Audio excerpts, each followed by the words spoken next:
स्वागत है आपका मोक्षिका मोक्षिका चैनल पर। मैं विनीता मलिक, कक्षा 8वीं, पाठ 4 दीवानों की हस्ती के साथ भगवती चरण वर्मा के द्वारा लिखी गई यह कविता बहुत ही श्रेष्ठ रचना है। इसमें कवि ने मदमस्त और दीवानों को कविता में स्थान देकर उनके भावों और उनके अनोखे रूप को प्रकट किया है। पहले पद्यांश में जैसा कि कवि ने लिखा है, हम दीवानों की क्या हस्ती है, आज यहाँ कल वहाँ चले, मस्ती का आलम साथ चला, हम धूल उड़ाते जहाँ चले। अतः भगवती चरण वर्मा द्वारा प्रथम पद्यांश में बताया गया है कि दीवानों के समान मस्ती भरा जीवन और स्वच्छंद विचारधारा वह रखते हैं। उनकी यह विचारधारा दूसरों में खुशी और उत्साह का संचार कर देती है। जैसा कि अगर आपके पास इसका प्रसंग अगर लिखना आता है तो हम लिखेंगे, प्रस्तुत पद्यांश भगवती चरण वर्मा द्वारा रचित दीवानों की हस्ती नामक कविता से लिया गया है। इस कविता में मनुष्य ने के बारे में उल्लेख किया है जो दीवाने हैं। फिर जो इसकी व्याख्या है वह इस प्रकार है।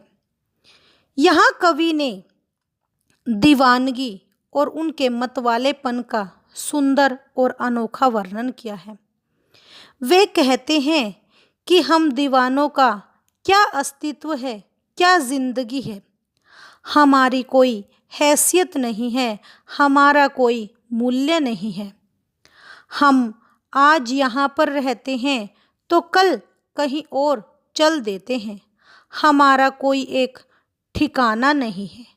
हम जहाँ भी अपने पैरों से धूल मिट्टी उड़ाते चलते हैं, वहाँ मतवालापन भी हमारे साथ चल पड़ता है। जैसा कि आपने देखा होगा, बालपन में बच्चे एक कच्चे रास्तों पर चलते हैं तो वो किस प्रकार धूल उड़ाते हुए पैरों की ठोकरों से उस रास्ते को धूल धूसरित करते हुए चलते हैं, तो उसी मतवालेपन एवं मद होने की दशा भी उनके साथ चल पड़ती है। कवि ने इसमें मतवालेपन और दीवानगी का अद्भुत और सुंदर वर्णन किया है। धूल उड़ाते हुए मुहावरे का सहज और स्वाभाविक प्रयोग किया है। भाषा सरल और सहज तथा भाव के अनुकूल है।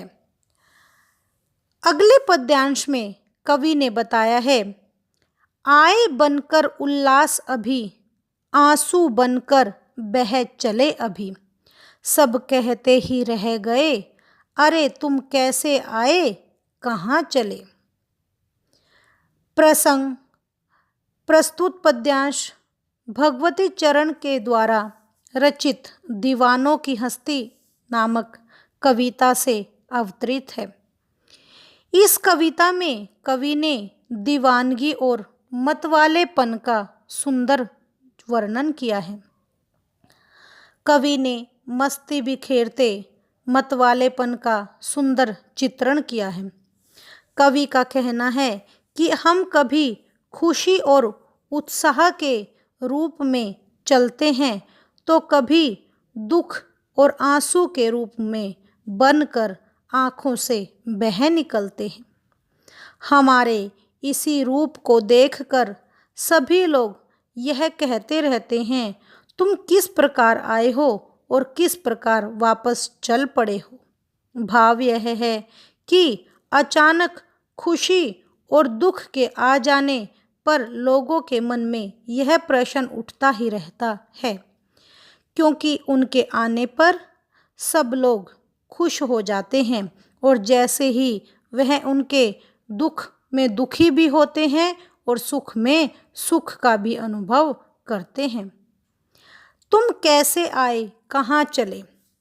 इस पंक्ति में पीछे प्रश्नवाचक चिन्ह लगा हुआ है। प्रश्नवाचक चिन्ह लगे होने के कारण कवि ने प्रश्न शैली का सुंदर प्रयोग किया है। अगले पद्यांश में कवि ने कहा है, किस ओर चले यह मत पूछो, चलना है बस इसलिए चले, जग से उसका कुछ लिए चले, जग को अपना कुछ दिए चले। प्रसंग आपका पूर्ववत ही रहेगा जो पहले मैंने बताया है। इसकी जो व्याख्या है वह इस प्रकार है। कवि भगवती चरण वर्मा कहते हैं कि वह किस दिशा में क्यों जा रहे हैं, कैसे जा रहे हैं, यह बात कोई भी मत पूछो, क्योंकि उन्हें तो केवल मात्र चलना ही है। उनका काम सिर्फ चलने का है, आगे बढ़ने का है। हम इस संसार से उसकी कुछ चीज़ें, कुछ आदतें, उनके अच्छा स्वभाव, उनके अच्छे गुण लेकर जा रहे हैं और उनसे कुछ सद्गुण हैं, उनसे अच्छी सीख प्राप्त करके चले जा रहे हैं।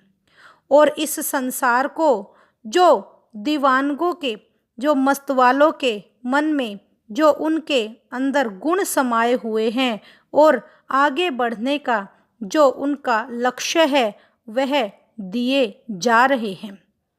वह संसार को अपने गुण देकर अपने रास्ते पर चल पड़ते हैं और हम आगे की ओर बढ़ते ही जा रहे हैं। यह सीख संसार के लोगों को देते हुए चल रहे हैं। किस ओर चले, इस पंक्ति में भी प्रश्न शैली का कवि ने बहुत अच्छा वर्णन किया है।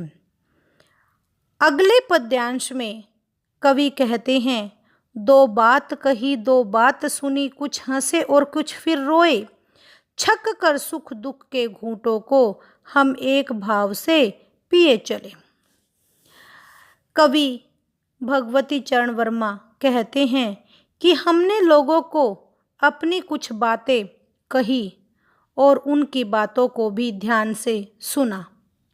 हमारी बातों से कुछ लोग हंस पड़ते हैं और कुछ सुनकर रोने लग जाते हैं। हमारी बातों से कई लोगों को तो बहुत अधिक खुशी होती है और कुछ लोगों को बहुत पीड़ा भी, दुख भी होता है।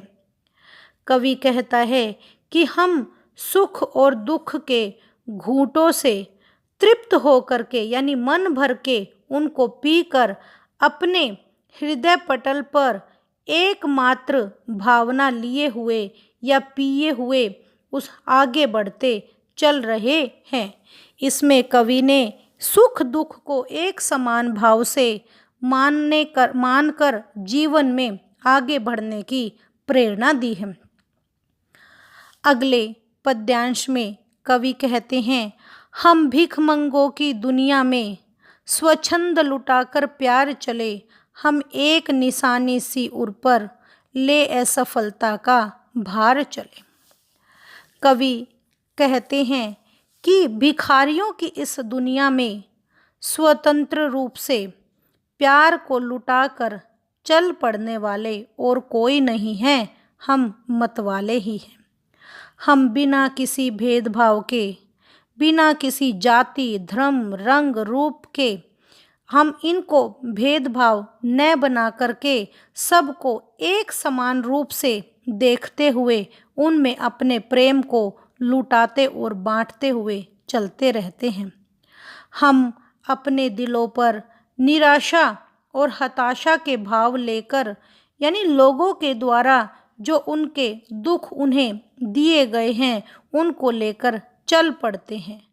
हम निराशा और हताशा के रूप में असफलता को तो बटोरते जा रहे हैं, उनको तो इकट्ठा करते जा रहे हैं और लोगों में आशा की किरण देकर उनको सफलता के मार्ग पर आगे बढ़ने की प्रेरणा देते हुए चलते रहते हैं।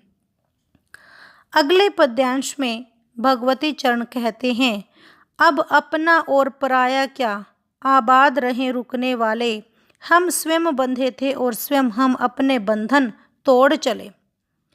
कवि वह कहते हैं कि अब इस संसार में न ही कोई अपना है न ही कोई पराया है। हमारे लिए मदमस्त मस्त फक्कड़ व्यक्तियों के लिए तो सभी एक समान हैं। अब तेरे और मेरे करने वाली जो भावना थी वह पूरी तरह से खत्म हो चुकी है। जो संसार में रहते हैं वह खुशी पूर्वक अपना जीवन व्यतीत करें।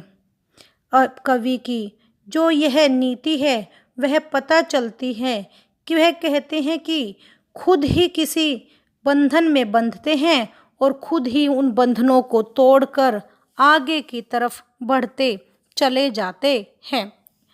इसमें कवि भगवती चरण वर्मा के द्वारा बहुत ही खुशी के मस्त फक्कड़ व्यक्तियों के बारे में जो वर्णन किया है वह सराहनीय रहा है, क्योंकि हृदय पर अपने कार्यों में असफलता का भार लेकर वो चलते रहते हैं और सबको समान रूप से खुश रहने की, उनको आगे बढ़ने की प्रेरणा देते हुए चलते हैं।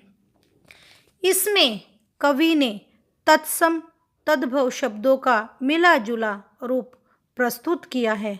तत्सम संस्कृत के शब्द और तद्भव उन्हीं से उत्पन्न हिंदी में जो शब्द प्रयोग किए जाते हैं उन्हें तद्भव कहते हैं। तो कवि के द्वारा जो यह कविता है वह आपको भी आगे बढ़ने की प्रेरणा देती है। अगर आपको यह वीडियो अच्छी लगे तो प्लीज़ लाइक, सब्सक्राइब और शेयर करना व बेल आइकन पर प्रेस करना न भूलें। धन्यवाद।